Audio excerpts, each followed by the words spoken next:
Sir, शहीद Ayatollah Ali Khamenei का नमाज जनाजा अदा कर दिया गया। तहद निगाह लोग मौजूद थे। ऐसे मौके पर नए रहबर आला खामेनेई मुश्तबा खामेनेई सिक्योरिटी खदशात के बायस अपने ही वालिद के जनाजे में शरीक नहीं हुए। आपको क्या लगता है कि अभी भी जो ट्रस्ट डेफिसिट है वो मौजूद है और किसी किस्म का भी जो है वो लीडरशिप के साथ रिस्क नहीं लिया जा रहा क्योंकि अमरीका पर मुकम्मल एतमाद नहीं है ईरान को? क्या यही मैसेजिंग थी? बहुत शुक्रिया। देखें, एक वो पॉसिबिलिटी यकीनन हो सकती है, जिस तरह ट्रम्प ने कल एक स्टेटमेंट भी दी थी कि हम ये हिट कर सकते थे, लेकिन that hmm. Was out of question.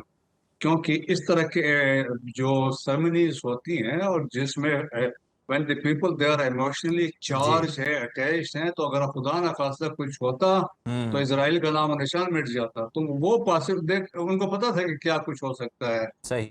लेकिन ये है कि हमने जो फ्यूनरल देखा और उसमें आप देखें कि ईरानी अवाम ने अपनी रेजिलियंस, अपने डिफाइंस शो किया है टू अमेरिका के साथ को भी, इसराइल को भी और इंटरनेशनल कम्युनिटी को भी दिखाया। हम्म। और फिर उन्होंने ये भी शो किया उनकी कनेक्टिविटी और उनकी जो emotionally they are connected with Ayatollah या इस्लामिक रेवोल्यूशन के साथ। तो वो भी एक बड़ा मैसेज गया। तो जब 100 ममालिक के जब रिप्रेजेंटेटिव्स वहां पे आते हैं, तो इसका ये मतलब है कि ईरान की आइसोलेशन भी नहीं खत्म हुई, कि जो दुनिया हम्म। कहती थी आइसोलेट है। जब देखें 150 मतलब आधे से ज्यादा ममालिक जब आते हैं, सो हम्म। वो भी एक बड़ा मैसेज गया है। सो हम्म। सोलिडेरिटी शो की ईरानी अवाम जी। ने, यकजहती हम्म। का इजहार किया कि डिस्पाइट द इफेक्ट, हो सकता है कि शुरू में इख्तलाफात रहे होंगे आपस में लोगों में, लेकिन शहादत के बाद आयतुल्लाह अली खामनाई के सब यकजा हो गए। So that is a message जो उन्होंने डिलीवर किया है। तो मेरे ख्याल में एक बड़ा वाज़ेह मैसेज से शिफ्ट है। और सेकंड ये है कि यकीनन हम्म। देखें, एक तो आयतुल्लाह मुज्तबा खामनाई के लिए एक सिक्योरिटी थ्रेट भी था, और सेकंड एक पॉसिबिलिटी ये भी डिस्कस हो रही है क्योंकि ही इज नॉट वेल, क्योंकि जब वो उस हम्म। हमले में वो जख्मी हुए थे। जी। तो ये भी पॉसिबिलिटी है कि स्टिल वो अंडर ट्रीटमेंट भी होंगे, तो ये सही। चांसेस है।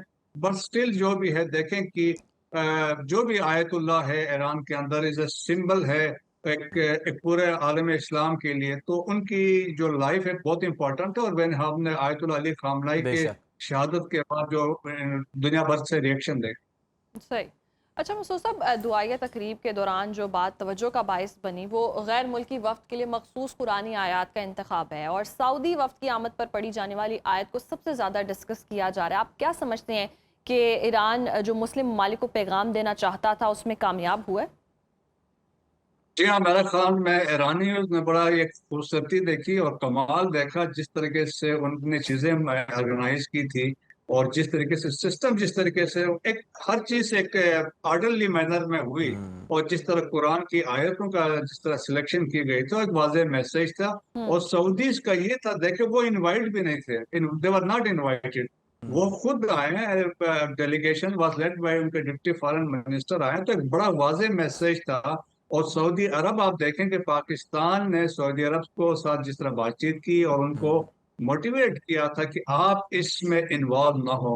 और दैट्स वाई आप देखें, शुरू में हो सकता है कुछ हुआ हो कि उनकी अगर बेसिस यूज हुआ, लेकिन उसके बाद बिल्कुल नहीं हुए। That's why. और अमेरिका और हमने और जिस तरीके से सऊदीज के दरमियान एक डिस्ट्रस्ट भी देखा, एक दूसरे से जो इख्तलाफात अब भी हैं बिकॉज ऑफ ईरान। सो हम्म। एक बड़ा वाज़ेह मैसेज है, खासतौर पर सऊदी से वो लीड करते हैं जीसीसी में को। और जी। अब देखें ना, कतर भी, ओमान भी, दे आर ईरान के साथ खड़े हैं। लिविंग हम्म। असाइड यूएई हम्म। है, कुवैत है और बहरीन का मिसअंडरस्टैंडिंग और मिसट्रस्ट अभी भी मौजूद है। लेकिन वाज़ेह तौर पे देखें कि जिस तरह मैंने कहा कि हम्म। इस सेरेमनी में जो दुनिया भर से लोग आए हैं, अरब आए हैं, तो मेरे ख्याल में उससे बड़ा वाज़ेह मैसेज है कि वो चाहते हैं कि पीस एंड स्टेबिलिटी, पीसफुल को एग्जिस्टेंस। और हम्म। मेरे ख्याल में वो बहुत इंपॉर्टेंट है। बिल्कुल सही। सही। ब्रिगेडियर साहब, आप जिस तरह से हम आगाज़ में भी बात कर रहे थे पहले सवाल के जवाब में कि सदर ट्रंप मुसलसल धमकियां भी दे रहे हैं, उससे बाज भी नहीं आ रहे। और एक रिसेंटली देखा जाए तो सहाफ़ी को उन्होंने इंटरव्यू दिया और कहा कि चाहते तो जनाजे में मौजूद पूरी ईरानी क़यादत को एक साथ ख़त्म कर देते। ऐसे वक्त के अंदर एक बयान देना, जब इमोशंस भी ईरान के अंदर बहुत ज़्यादा है, एक फ़ौजी स्ट्रेटजिस्ट के तौर पर आप इस खुली धमकी को किस तरह से देखते हैं? ये क्या एक रेटरिक है, डोमेस्टिक हम्म। कंजम्पशन के लिए है। क्योंकि अब ईरान देखें मिलिटरीली भी विक्टोरियस इमर्ज हुआ है और डिप्लोमेटिकली भी आप देखें ना कि अपनी डिक्टेशन ईरान ने करवा दी है। आप देखें ना, जब ईरान ने कहा कि लेबनान जब तक शामिल नहीं करोगे तो एमओयू नहीं बनेगा, लेबनान को भी आपने हम्म शामिल करवा दिया। हम्म स्टेट ऑफ हुर्मुज देखे कहीं भी फिगर आउट नहीं था, उसको भी ईरान के कंट्रोल में है। अगर 2 महीने की 60 दिनों की अगर आप देखें इंटरप्रिटेशन में, वो भी हम्म ईरान के कंट्रोल में है। सो उससे अमेरिका के अंदर आप देखें कि प्रेसिडेंट ट्रंप पे बहुत प्रेशर है और वो लोग यही कहते हैं कि आपने सरेंडर किए। इवन रिपब्लिकन उनके अगेंस्ट हो गए हैं। आगे मिड टर्म इलेक्शंस है। सो हम्म रेटरिक इसी तरीके से है कि वो एक प्रेशर बिल्ड करना चाहते हैं, ताकि वो लोगों को एक इम्प्रेस कर सके कि हमने कोई जी चीज नहीं मानी है। हम्म और उन्होंने कहा देखे न्यूक्लियर बम वो बना नहीं रहे हैं, स्ट्रेट ऑफ हॉर्मुज खोल देंगे, उसमें कोई टोल टैक्स नहीं लगेगा। अब इन दो चीजों पर उनका फोकस है।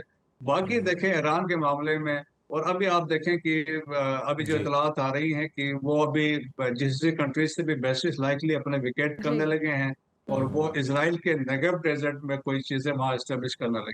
सही। अच्छा, ईरान ने ऐलान किया है कि वो आबना हुर्मुज़ से गुजरने वाले बहरी जहाज़ों से सर्विस फीस वसूल करेगा। बरतानिया और फ्रांस भी आबना हुर्मुज़ के मामले पर फ़ौजें भेजने के इशारे दे रहे हैं। तो क्या अमेरिका के बाद अब यूरोप ईरान से जंग की तरफ बढ़ रहा है, आपको लग रहा है?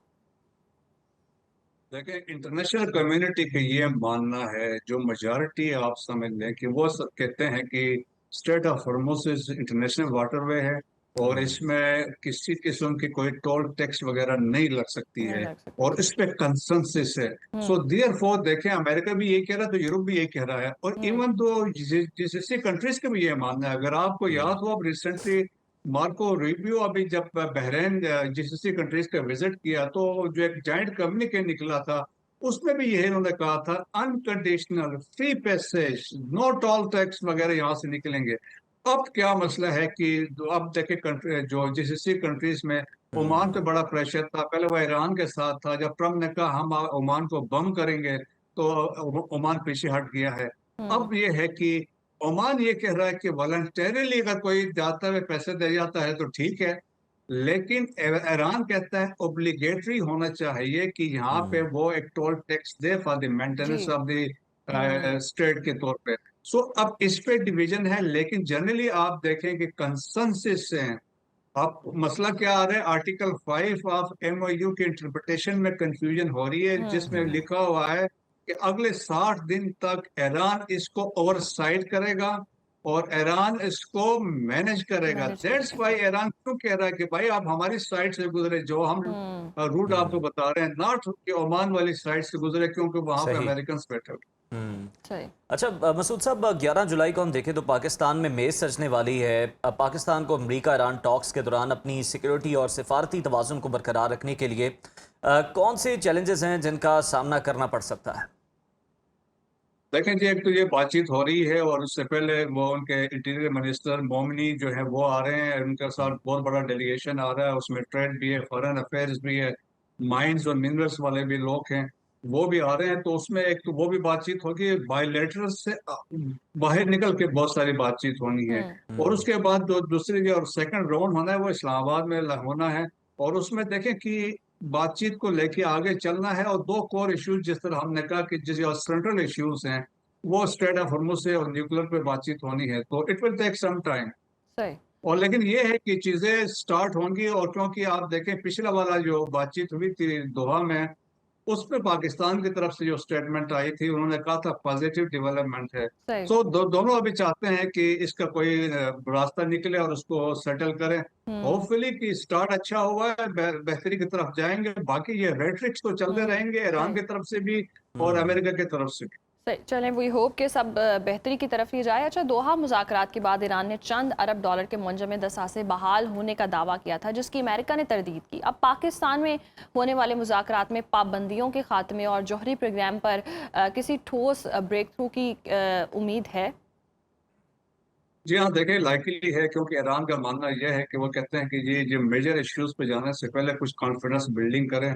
जो हमारे फ्रोजन एसेट्स हैं, जिस तरह कतर हम्म के अंदर है, यूएई के अंदर है, 100 से 120 बिलियन डॉलर्स की बात हो रही है। जी कि दुनिया के बहुत सारे हम्म ममालिक में ये इनका पैसा पड़ा हुआ है, लेकिन जो यूएई के पास प्रॉब्ली 6 बिलियन, कतर के पास 6 बिलियन है, और इसी तरह यूएई के पास भी है। तो वो कहते हैं कि फर्स्ट उसको आप रिलीज करें। तो हो सकता है कि जिस तरह से पीछे हमने आपने इतलात सुनी होगी कि यूएई ने कुछ $3 बिलियन रिलीज किए थे, तो लाइकली है कुछ पैसा इसमें से रिलीज हो जाए ताकि हम्म। बातचीत को आगे बढ़ाया जाए। और ये हो भी सकता है, क्योंकि 100% वो कभी नहीं करेंगे, जी। मैं भी कुछ ना कुछ करते रहेंगे। तो मसूद साहब, पैसे तो रिलीज हो जाएंगे, लेकिन जो डोनाल्ड ट्रंप ने कहा था कि आप अमरीकी मसनूआत खरीदेंगे, उन पैसों से और चीज़ें आप जो है वो नहीं खरीद सकते, पाबंदी आयद होगी, यानी कि ईरान के हाथ में पैसा देने को वो उस तरह से तैयार नहीं थे कि ईरान आज़ादाना तौर पर उसे इस्तेमाल कर सके। तो क्या लगता है कि ये भी सिर्फ बातों की हद तक ही है जिस पाबंदी का डोनाल्ड ट्रंप ऐलान कर रहे हैं? देखें, एक अभी मसला क्या आ रहा है कि बहुत सारे अरब ममालिक और जीसीसी कंट्रीज का मानना ये है, एक तो एमओयू से उन्होंने कहा कोई फायदा होगा नहीं, जी। और उससे उन्होंने कहा कि जो मुश्किलात थी हमारी उसमें कमी नहीं होगी। थ्रेट फ्रॉम ईरान वो कहते हैं still exist, that is one thing. Second, वो उनका ये भी मानना है कि इससे जब आप एसेट्स, फ्रोजन एसेट्स को अनफ्रीज करेंगे, इससे ईरान की रिहेबिलिटेशन होगी, ईरान मजीद मजबूत होगा। अब ये प्रेशर भी प्रेसिडेंट ट्रंप पे आ रहा है।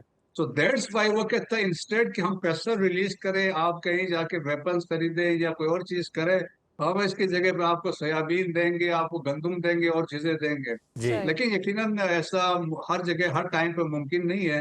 लेकिन क्योंकि दे विल आस्क कि हार्ड कैश में हमें पैसे जो हमारा है वो दें, और जहाँ पे अमेरिका से यहाँ से पैसा बनता है वहां से ये चीजें आ सकती हैं, लेकिन रेस्ट ऑफ द वर्ल्ड, जिस तरह मैंने कहा, $100 to $120 बिलियन की बात हो रही है, तो बाकी पैसा इनको मिल सकता है। तो जिस तरह मसूद साहब आपने जिक्र भी किया कि ख़तरा अभी भी मौजूद है और ईरान भी फुली ट्रस्ट नहीं कर पा रहा है, और कहीं ना कहीं ये जो स्पॉइलर है इसराइल की वजह से भी ये सब कुछ हो रहा है, तो डोनाल्ड ट्रंप क्या इसराइल का प्रेशर बर्दाश्त कर पाएंगे, और या फिर ये एक उनकी ट्रिक है कि इलेक्शंस गुजर जाएं उसके बाद सारी सूरत हाल देखेंगे, टाइम गेन कर रहे हैं? देखिए, एक वो भी पॉसिबिलिटी है, लेकिन अभी जो दरार क्रैक्स आ चुके हैं बिटवीन अमेरिका और इसराइल के दरमियान, अभी इसमें अमेरिकन मीडिया इस पे बात कर रहा है।